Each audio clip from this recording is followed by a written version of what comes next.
Hi friends, இன்றைக்கி நம்ம ஈஸியான ஹோம்மேட் சாக்லேட் எப்படி பண்ணுறதுன்னு பார்க்கலாம். அதுக்கு ஒரு வானிலையில் 3 கப் பால் 2 கப் சர்க்கரை சேர்த்து நல்லா கலந்து விட்டுக்கிட்டே இருக்கணும். அப்பப்போ கலந்து விடணும், இல்லைன்னா அடி பிடிச்சிரும். அடி பிடிச்சிச்சின்னா நல்லா இருக்காது. நல்லா பால் கெட்டியாகணும், இந்த மாதிரி பபுள்ஸாக வரும். நீங்கள் ஃப்ளேமை ஃபுல்லாக வச்சிங்க அப்படின்னா அது சீக்கிரமாக ரெடி ஆகும், பட் அடி பிடிச்சிரும். ஸோ அதனால் கொஞ்சம் கவனமாக இருங்க. இந்த மாதிரி நம்ம கடையில் வாங்குகிற கண்டென்ஸ் மில்க் மாதிரி இருக்கணும். அந்த மாதிரி பதத்துக்கு வந்ததுக்கப்புறம் 1 கப் கொக்கோ பவுடர் எடுத்து நல்லா சலித்து சேர்த்துக்கிறோம். கொக்கோ பவுடர் கொஞ்சம் கட்டியாக இருக்கனால தான் நம்ம சலித்து சேர்த்துக்கிறோம். நீங்கள் இப்போ நெய் கூட சேர்த்துக்கலாம். நாங்கள் சேர்க்கல, 1 ஸ்பூன் நெய் சேர்த்துக்கலாம். சேர்த்துட்டு இந்த மாதிரி நல்லா கிளறி விட்டுக்கிட்டே இருக்கணும். ஒரு 5 மினிட்ஸ் கிளறிங்க அப்படின்னா இந்த மாதிரி வரும்.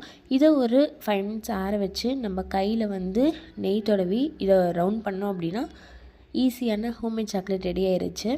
ட்ரை பண்ணி பார்த்துட்டு மறக்காமல் கமெண்ட்டில் சொல்லுங்கள். இந்த உருண்டையை ஒரு 5 மினிட்ஸ் ஆற வச்சு சாப்பிட்டீங்க அப்படின்னா செமையாக இருக்கும். பை.